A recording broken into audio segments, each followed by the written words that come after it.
कहते हैं कि पूत कपूत हो सकता है, लेकिन माता कभी कुमाता नहीं हो सकती है। लेकिन आज का जो समय चल रहा है, कलयुग चल रहा है फ्रेंड्स।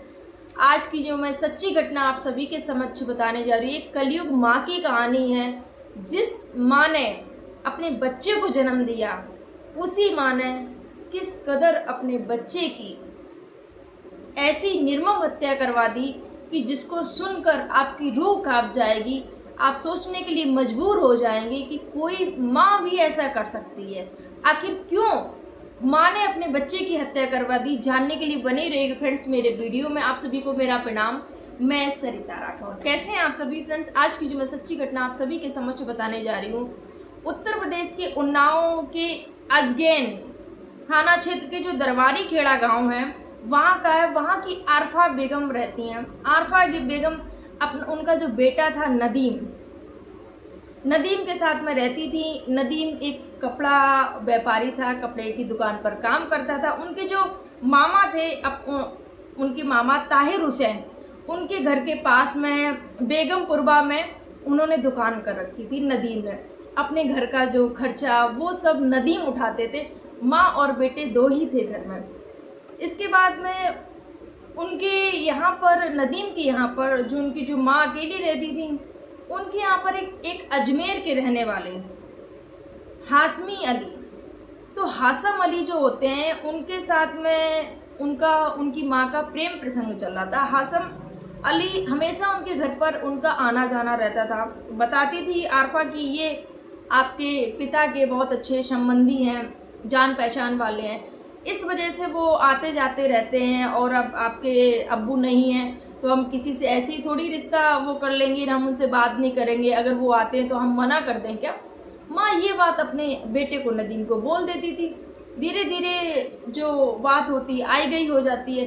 लेकिन फिर से नदीम फिर देखते हैं कि जो हासम अली हैं, वो जो कि अजमेर के रहने वाले हैं, फिर आना जाना उनका शुरू होता है। तो बेटा इस बात का विरोध करता है कि माँ ये सब सही नहीं है, और जब मैं नहीं रहता हूँ, कोई नहीं घर में रहता है, और आप और हम हैं, मैं तो बाहर दुकान पे चला जाता हूँ, ये कभी भी ये आ जाते हैं, मुझे नहीं अच्छा लगता है इनका घर पे आना।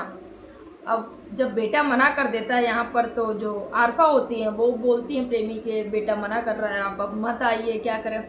आरफा और जो हासम अली होते हैं आपस में बात करते हैं दोनों, क्योंकि आरफा की अपने बेटे के साथ में ही झगड़ा होने लगता है। क्योंकि आरफा चाहती थी कि हासम अली जो उनके जो प्रेमी हैं वो आए जाएं घर पे, लेकिन जो बेटा था वो ऑब्जेक्शन उठाते, वो मना करते थे, विरोध कर देते कि माँ ये जो हासम अली हैं वो हमारे घर पर नहीं आएंगे। नदीम का ऐसा कहना था। अब माँ धीरे धीरे जब आए दिन घर में झगड़े होने लगते हैं, तो माँ बोलती कि जो कानपुर में दुकान और जो घर है मैं उसको बेच दूंगी, मैं उसको नहीं रखूँगी, मुझसे लड़ाई झगड़ा करता रहता है, मेरे को क्यों रखूँगी, मैं नहीं रखूँगी, मैं बेच दूंगी। ऐसा आरफा का कहना था। और आरफा का ऐसा प्लान भी था कि मुझे इसको, घर को और दुकान को बेच देना है, ये आरफा का ऐसा माना था। और बेच के अपने प्रेमी के साथ में रहना है जाके, ये आरफा प्लान बना रही थी। अब यहाँ पर जो नदीम होते हैं और जो आरफा की जो प्रेमी होते हैं हासम अली, यहाँ पर दोनों की दूरियाँ बढ़ जाती हैं। हासम अली और जो आरफा, क्योंकि मिलना जुलना होता नहीं है, बेटा विरोध करता है। अब आरफा और हासम अली प्लान बनाते हैं। आरफा बोलती है कि क्या किया जाए, ये जो प्रेम प्रसंग में जो ये जो बेटा हमारा रोड़ा बना हुआ है, इसको ही रास्ते से हटवा देते हैं। ऐसा माँ ने प्लान बनाया अपने प्रेमी के साथ में, हासम अली के साथ में। उसके बाद में दोनों बात करते हैं कि फ़ोन पर बात करते हैं कि इसको अपने रास्ते से हटाना पड़ेगा, ये रोड़ा बन रहा है।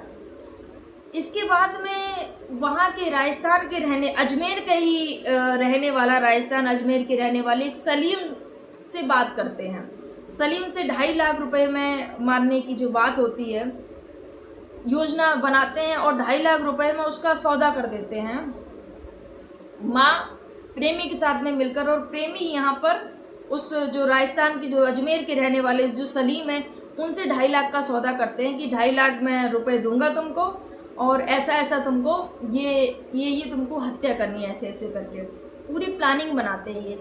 तो पहले ये 75,000 रुपये दे देते हैं जो सलीम था उसको, और बोले कि बाकी जो रुपए और जो है, क्योंकि 2.5 लाख का इनका सौदा हुआ था, 75 दे देते। बोले बाकी पैसे हम बाद में देंगे, जब हमारा ये काम हो जाएगा उसके बाद में हम बाकी पैसे आपको देंगे। सलीम मान जाता है, ठीक है 75 दे दिए और जब काम हो जाएगा उसके बाद में दे देना। वो काम को अंजाम देने के लिए आता है घर, सलीम के घर कानपुर में आता है। वहाँ पहुँचकर आरफा को पहले से ही पता था, आरफा मिलवाती है कि कौन है। सलीम ने पूछा कि कौन है अम्मी, ये कौन है?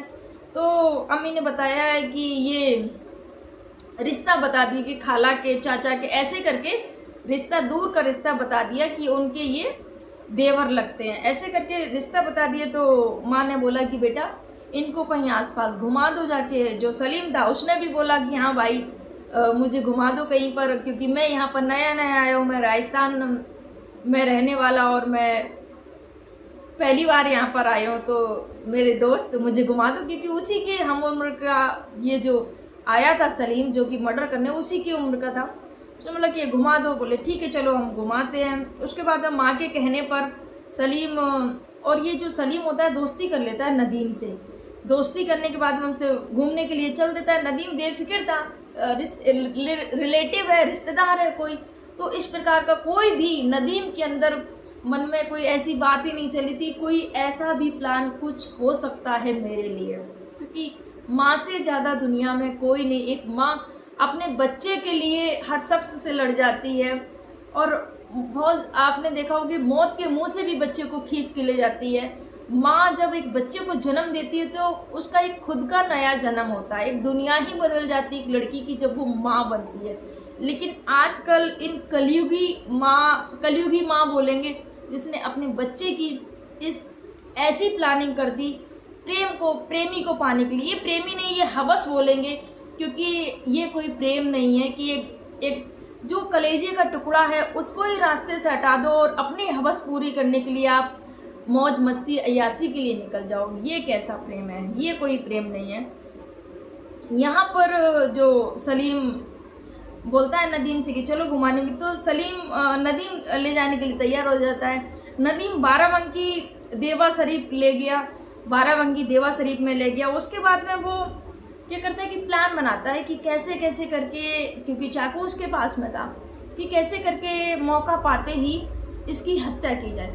पूरे रास्ते भर वो देखता रहता है कि पर उसकी कहीं भी जुगाड़ नहीं लगी, उसको कहीं भी ऐसा नहीं लगा कि इसकी इस जगह हत्या कर दी जाए। उसके बाद में वो वापस आ जाते हैं, एक रात रुकते हैं, उसके बाद में फिर दूसरी दिन की अभी और कहीं यहाँ पर घुमा दो। उसके बाद में वहाँ से आके वो दरबारी खेड़ा जो पड़ता है ना उनका गांव, वहाँ जाते हैं। वहाँ पर घूम रहे होते हैं, तभी वहाँ पर दरबारी खेड़ा में बोलते हैं कि एक जगह बाइक खड़ी करते हैं और बोले कि थोड़ा सा, सलीम ने बोला थोड़ा सा यहाँ पर बाइक रोको, मुझे थोड़ा सा यहाँ का नज़ारा देखना है, मुझे यहाँ जाना है देखने के लिए, कितना अच्छा लग रहा है। सलीम ने ऐसा कहकर उसकी बाइक को रुकवा दिया। नदीम ने बाइक रोक दी। नदीम ने जैसे ही बाइक रोकी, सलीम थोड़े से 4 कदम आगे गया और तुरंत 4 कदम पीछे आकर तुरंत उसकी चाकू से उसके ऊपर ताबड़तोड़ वार कर देता है।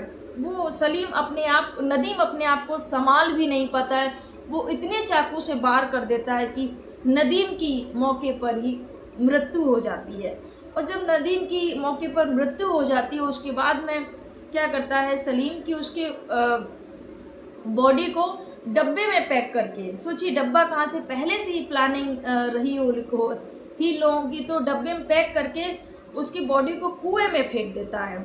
और जब कुएं में फेंक देता है तो और जो बाइक थी नदीम की वो वहीं खड़ी रहती है, और ये जो सलीम होता है वो ट्रेन पकड़ के फिर से अपने अजमेर, जहाँ से राजस्थान अजमेर से आया था, वो उसी जगह चला जाता है।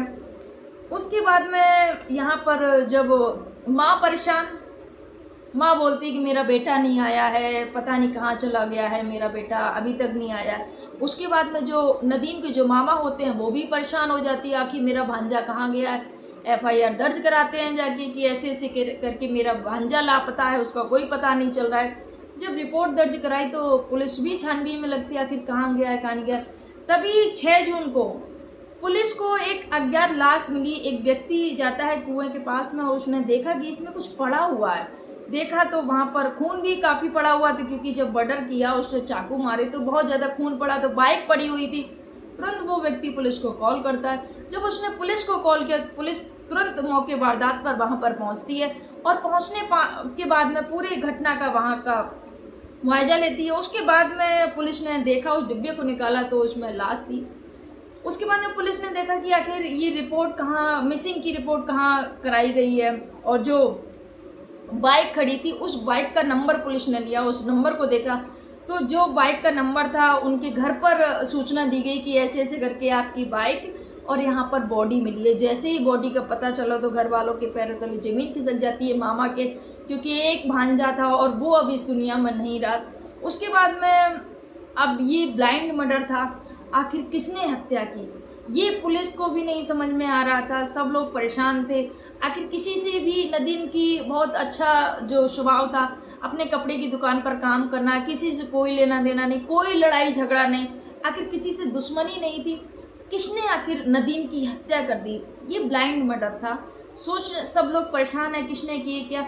उसके बाद में पुलिस क्या करती है कि सबके जो मोबाइल फ़ोन थे सर्विलांस पर डाल देती है। नदीम के कॉल भी 5 जून को, क्योंकि 6 जून को ये बॉडी मिली, 5 जून को नदीम के कॉल डिटेल निकाली गई। अगर किसके किसके साथ में नदीम की बात हुई है, किससे किससे बात हुई, तो जिससे भी बात की सारे कपड़े व्यापारी थे, क्योंकि नदीम खुद कपड़े की दुकान पर काम करता था। सारे कपड़े व्यापारियों के फ़ोन थे, सबसे जाके बात हुई कि ऐसे ऐसे करके हमारी तो इतनी नॉर्मली बात हुई।